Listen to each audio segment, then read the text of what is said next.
Hey everyone, Sarah here, aka Reflexive Moon Tarot. So today I am starting with, today first of all, it's a new moon, so renewal time, time of energy depletion, definitely feeling that yesterday or today. It's starting to move, the moon is in Gemini. Gemini to Cancer, I believe, and Gemini / Cancer, depending on whether you follow sidereal or tropical astrology. So I just picked Gemini, and I don't know, it could be both. Like Gemini is it's an air sign, and there's like a lot of dualities when it comes to Gemini. Geminis are artists. They're very usually tactful and crafty, but also can be very two-faced and like find,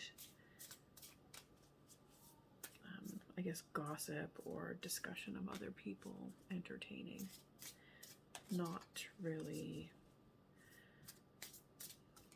minding their business, I suppose. So Cancer is, hard shell with a soft interior. It's a water sign, so emotional. And yeah, Cancers are great. But this is new moon energy, so time of renewal, cleaning house, taking a bath. Those are types of things that, you should do when it's a new moon, just to sort of re-energize. Maybe do like a exfoliation ritual or something. Yeah, I like to burn a lot of sage. So I'm gonna pull a card from this Amenti Oracle. Didn't realize that it was very centered in, I guess, Egyptian ancient teachings or interpretations of Egyptian teachings that are not from an Egyptian person. So take some things like a grain of salt. And I try not to support stuff like that. I just didn't really do a lot of research. It's kind of like a last minute grab. I liked the pictures, they were pretty. And then I looked up what a Menti was, and it's, ancient knowledge from underworld things that I don't really know too much about. We're going to read up on this stuff. And I keep my own counsel. I like, so I really like the racial diversity within this deck. Look at this fabulous Indigenous woman. And I keep my own counsel. It just, self-determination at its finest in this card. Not really too keen on supporting a white lady spreading this message, but hey, it's here. You have an Indigenous person interpreting it for you. Not that that's really relevant, but there isn't really, it's a very femme deck. It has a lot of beautiful femme bodies, mostly like cis femme, like women bodies.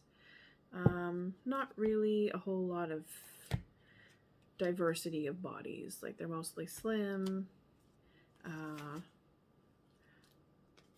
not really different, like there aren't really different abilities represented, but it's still a really pretty deck. So we're going to use this today and go with it. So I keep my own counsel. Let's look this up.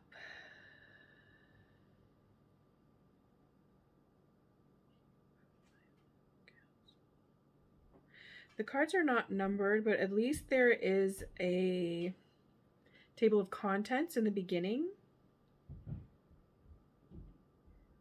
So cue Jeopardy theme, what Jeopardy waiting music.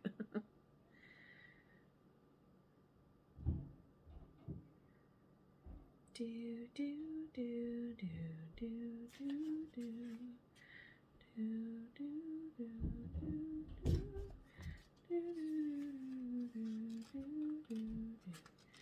Okay,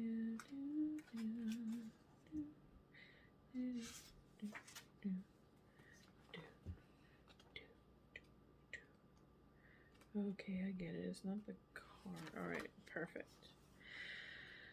So, Ma'at, which I know is Egyptian, as a living principle is the embodiment of order, and living this principle, our daily experience becomes a personification of fairness, truth, and balance to circumvent chaos through actions that are just. Just being the key word as it is defined by unbiased equilibrium. And then there's a Chinese proverb here: to die is to stop living, but to stop living is something entirely different than dying. Right? Talk about monotony. Goodness gracious. You guys are going to like the deck that, speaking of monotony, melancholy, you guys are going to like the deck that I'm going to whip out in a minute. So here it says, in the Book of the Dead, when a soul enters the underworld, oh, I don't know if I want to get into this. Yeah. So it has all these negative confessions. This is actually kind of interesting. At the same time, it's a lot. So we're going to skip that. We're just going to keep my own counsel. We're going to go with, I keep my own counsel. I consult with myself. You know, we are practicing reflexivity here, right? So reflection, reflecting, critiquing, and then that ever-changing adjustment that we are constantly doing, right? And how we interact with our surroundings, and just how we look at, how we see ourselves interacting with surroundings, and how we immediately change that. There's some social work theory you can geek out on. But anyways, I really like this. It speaks to self-determination for me. You know, there's a lot going on politically with all this unveiling and revealing of, you know, the true nature of residential schools and what has been done to Indigenous folks on Turtle Island, all over Turtle Island. And, you know, we just need to be able to take care of ourselves and left alone to do that. So, speaking of having my own counsel, keeping our own counsel, I have this fabulous deck. I watch Queen Cup, and I actually subscribe to her on the Patreon, and she uses some really amazing decks. And this one, I'm just, because I'm, you know, I have issues related to madness. I think probably a lot of people with psychic tendencies do. Just saying. Madhouse Tarot is really, really cool. It's got a lot going on. It's super sophisticated. It was really pricey. The cardstock is impeccable. Like, you get what you pay for. This is somebody's artwork 78 times. Everybody, you know, every tarot deck is that essentially, but this is extra art 78 times, and not extra in a bad way. It is a little bit extra with the, I think it's Geisha demonology. I'm not really, but doesn't 100% resonate with me because it kind of freaks me out. But I know that we all have our inner demons, so I think, you know, I'm not too critical of it. I'm happy that there's an option for me to explore looking at demons that I've overcoming, or like working to find balance with. It's just not really my culture. I don't resonate with it, but I love this mad deck. The art speaks to me, madness speaks to me, and yeah, let's get started. Talk about things that drive you mad. Children's YouTube videos. But they are also awesome. Okay. So, just thinking of the new moon and the energies and the energy of self-determination.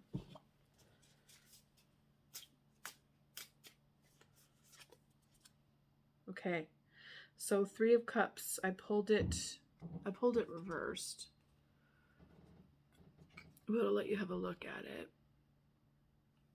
This deck is so beautiful. Like, the artwork is so beautiful. I mean, it's mostly, so the court cards are different personalities, like in pop culture and history, that are related to various different things. A lot of tarot, a lot of just fabulous people. But, like, you know, it's, I don't know, just this artwork, and like, it's gilded in darkness, shiny darkness. I just love it. So anyways, Three of Cups. Three of Cups is emotions. The sign, it's a water sign, which deals with emotions. The Three of Cups is usually like a bit of a party, right? It's sort of a get down, being ready for love. But in this case, it's reversed. So, I mean, new moon energy is not a good time to look for love. So that could be what it is. New moon energy is good for starting maybe a new ritual to attract money, or I don't even know, just chill out. So maybe you're partying too much and you need to chill out. It's great to have a good time, especially, you know, it's been so hard being in isolation this past winter and stuff. Everybody just wants to break free. But it's also, you know, we have a new winter to look forward to as well. So just saying, not trying to be Debbie Downer here. Could be that, you know, maybe you are Debbie Downer, maybe. Maybe you're not having enough fun, which is real, unfortunately, for some folks. And we have that crossed with the Emperor. And the Emperor came upright, so we're not dealing with, like, you know, tyranny. We're dealing with systems. The creation of systems, just like the oversight of, you know, governance and bureaucracy. The Emperor is the person that, you know, kind of calls the shots. So, you know, it could be there's someone that you need to break free from, who thinks that they should call the shots, who are good at calling them the shots for the most part, but that's not something that you need from them. That's all I can think of for that right now. All right, and okay, so overlooking the situation, we have the card of Justice. And what's interesting about this Emperor card, I'm just going to go back to that a little bit. You know, the Emperor is, it's interesting. This looks like a statue. You know, there's such a huge theme of statues coming down.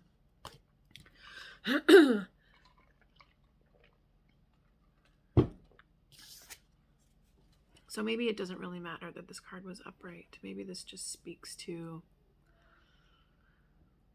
a stale, cracked kind of tyranny, like the stale, cracked personality that is often behind crazy tyranny and dictatorships. Control freak. Wants to rule the world. Has a Napoleon complex. It could be like a small person who's trying to be too big. And maybe that's you. Maybe you have, what's the word? Like, maybe you have like you're kind of narcissistic. Maybe that's your deal with narcissism. Is that you think that you're super important. And that maybe at one point in this world you were, but not now. And also, this just sort of speaks to breaking out of your shell as well and becoming empowered. So that could be something that you need to do. And then we have Justice. So balancing the scales. You know, do yourself justice by breaking out of your shell, being who you are. And I love this card. It's like this white, fabulous, like glowing light that is evenly distributing what, in this case, folks need. Arguably, that is not the case with the issue of pharmaceuticals. Issues related to pharmaceuticals, but we don't need to get into pharmaceutical colonialism. However, you probably should look that up. I mean, I'm not a crazy anti-vaxxer or anything. I shouldn't say crazy, that's very ableist. I'm not an absurd anti-vaxxer. I like the theme of evenly distributing. It's a very like Aquarian type of theme. I don't know if justice is ruled by Aquarius, but maybe it is. It makes sense if that's the case. Okay.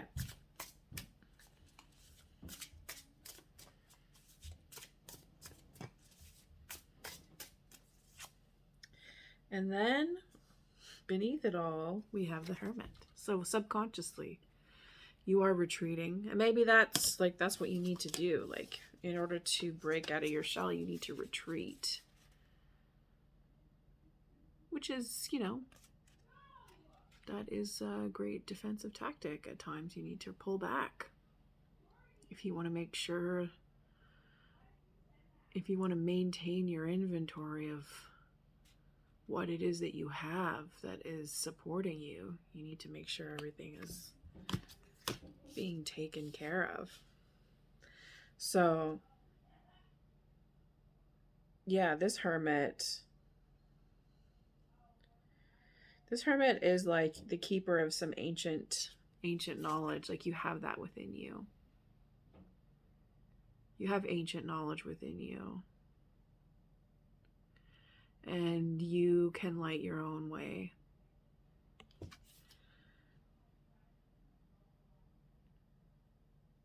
And you have a white raven on your shoulder. It's interesting. Ruled by Virgo. I'm not sure if you hear the offspring in the background gaming, but if that's what you're wondering, if you're wondering what that is, that's what it is. So anyways,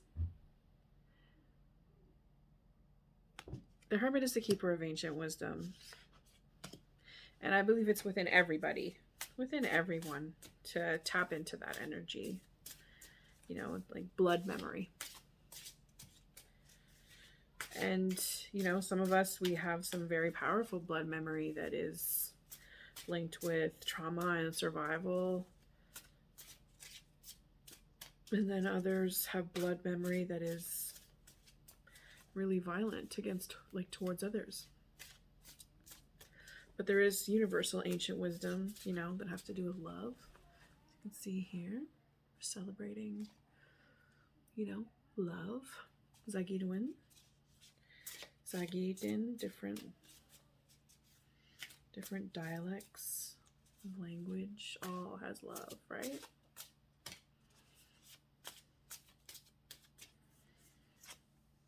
Okay, this came up earlier when I was shuffling for myself. So the Queen of Wands, we have Frida. And yeah, the Queen of Wands is the queen of creativity. And it came up reversed, so you're coming from a place where your creativity has been quite stagnant, unfortunately, but at the same time, you got that Frida energy about you. You got that radical artist who is, you know, a revolutionary woman of her time. I wonder, like, the orchid. I wonder what the symbol of orchid is. What do orchid... Is that even an orchid? R-C-A-I-D. My bad. I have to fix my accessibility settings on my computer. I don't think that's an orchid. I don't know what kind of flower that is. If you know what kind of flower that... I'm going to figure out what kind of flower that is, but... in the future, if you're watching this, drop a line in the comment box and let me know what kind of flower that is. Anyways, it's beautiful. It looks like a vulva. So for all my fabulous, two-spirited, queer, gay,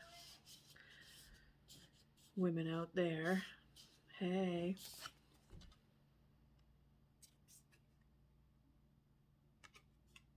Also a keeper of ancient knowledge. You know?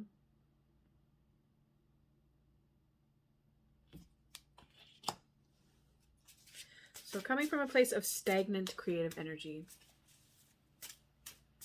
with definitely an ability to keep it moving, because after all, it is creative energy. It doesn't die. And then we have the Four of Swords, speaking of dying.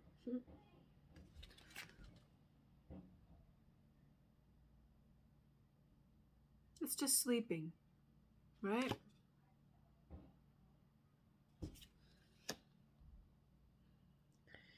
So your creative energy is at rest. It's sort of like that rest after the battle, right? And then you break out of your shell.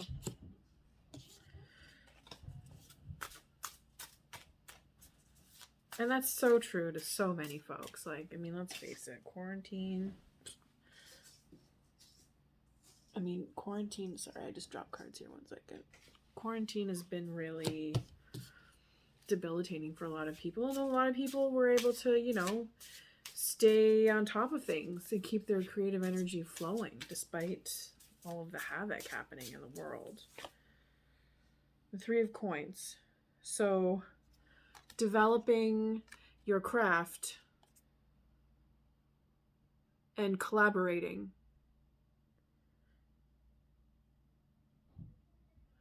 Research and development or networking, right? Coming out of your shell or being the boss of yourself, keeping your own counsel, deciding what it is and not procrastinating anymore. This I'm thinking now is focusing on like too much partying or too much leisurely activity as opposed to actually doing what you need to do creatively to support yourself. So there's a lot.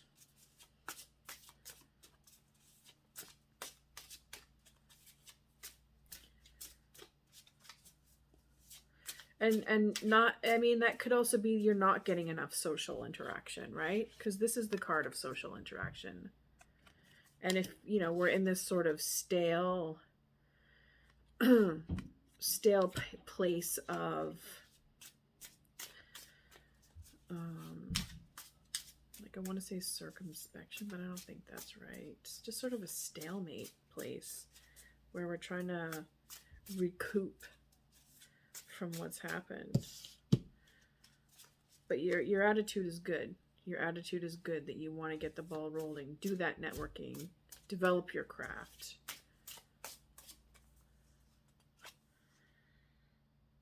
Nine of Coins. So Nine of Wands.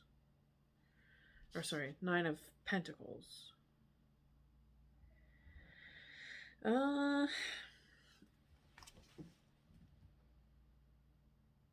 This is kind of a heavy card, I think, the Nine of Pentacles, but it is also good. I'm just going to look it up.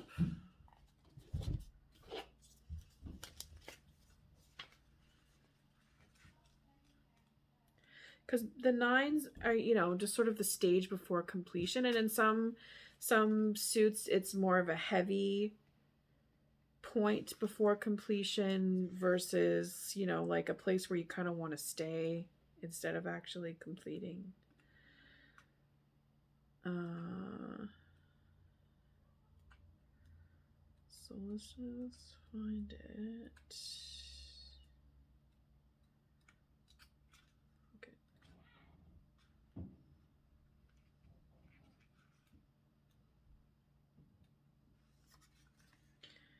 So uniqueness, it says here, uniqueness, exclusivity, comfortable life, security, and safety.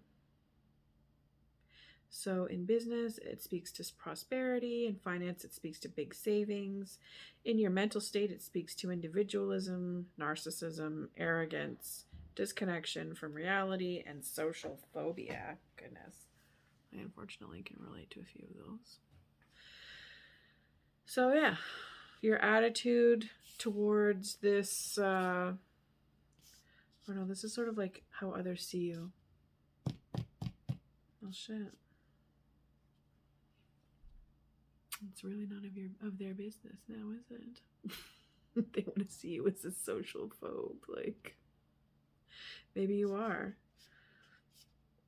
Maybe you aren't, and you're just doing what you need to do to cope, right? Let's talk about harm reduction. And we are social beings. However, staying inside also means staying alive for a lot of folks. And I'm just going to throw this out there. It has nothing also to do with, this pandemic. I mean, the pandemic is probably a part of it. And, the time, this day and age, I suppose, those two combined, people are so, I don't know if it's because, being older or what. I just don't remember. I mean, first of all, I don't remember there being so many people. Secondly, people are far more ruthless. It's like they're indifferent and detached. And I don't know if that has a lot to do with being in a densely populated area, a large and densely populated area, or if it has to do with just this day and age where people are so focused on individualism. I'm pretty sure it has a lot to do with all of them. But folks are really focused on individualism, narcissism, like, selfie every second, posted on Insta, like this is like a play-by-play of my life. I'm an influencer, but actually I'm just the same as everybody else kind of BS. So I can relate to anybody who decides they want nothing to do with that. I will drop people, no problem, if I feel like they are violating me or going to lie to me or I can't trust them. Excuse me, losing my voice a little bit over that one. But at the end of the day, I mean, it's heart-wrenching to be alone a lot of times. It's heart-wrenching to not have anybody you feel like you can relate to. And I think maybe if people are seeing you as a recluse, I think it's important, if you're that person that's seeing somebody as recluse also, I think it's important to really try to understand that that's their choice. That's the choice that they make for themselves, right? That's how they are exercising their self-determination to cope and deal with life. And you can't judge them. You can't lock them up because they want to be a recluse. It's quite confining, though. This is real.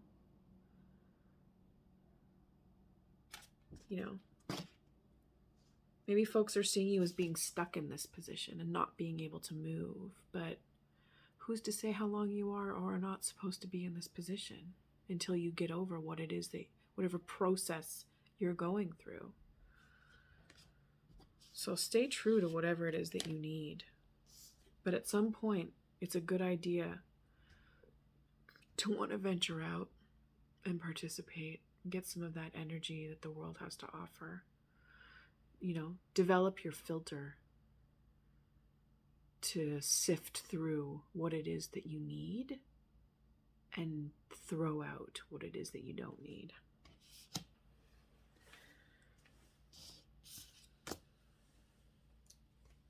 All right.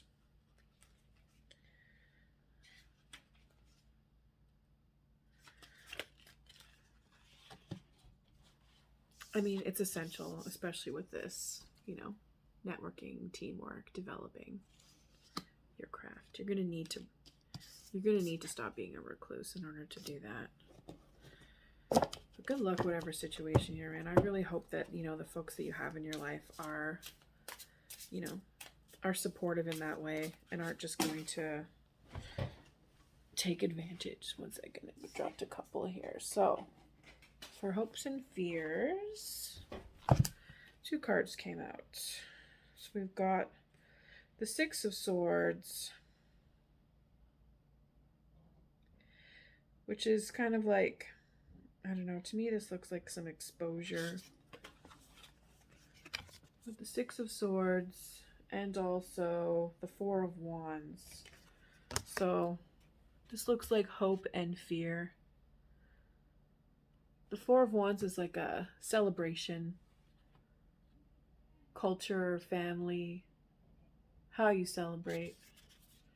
It's an expression of celebration. And the 6 of Swords, let's just look that up for some clarification. The 6 of Swords is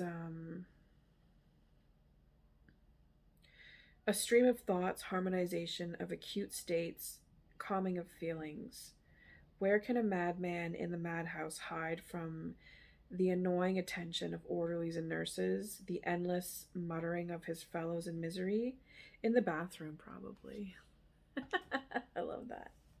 So, you know, maybe this is like also a hope and a fear, like not being able to get away, but also having that place to get away so that you can have the solitude you seek. I get it. The bathroom is the place.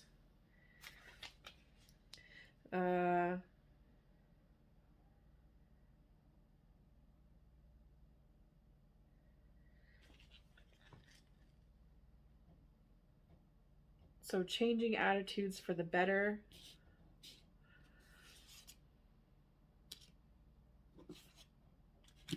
And I guess celebrating that.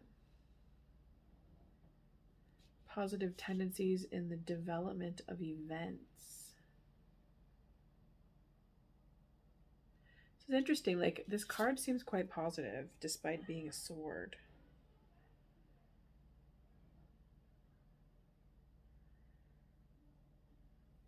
Anyways, card of escape.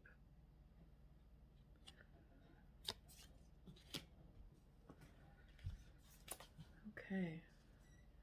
And last card, ooh, the Magician.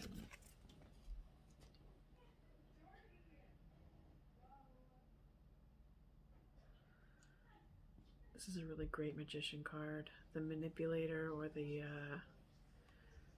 Transformer of things. Ruled by Scorpio, I believe. The Magician is the master of all of the 4 elements. Masculine energy.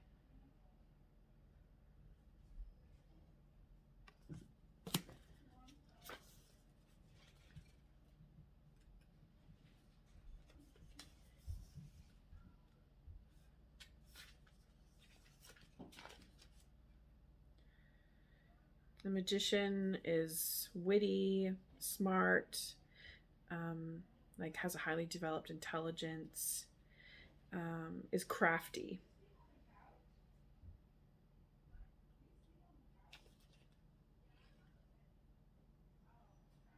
Yeah.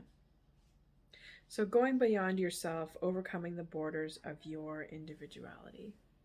So I love how this just brings us right back to the crossing card.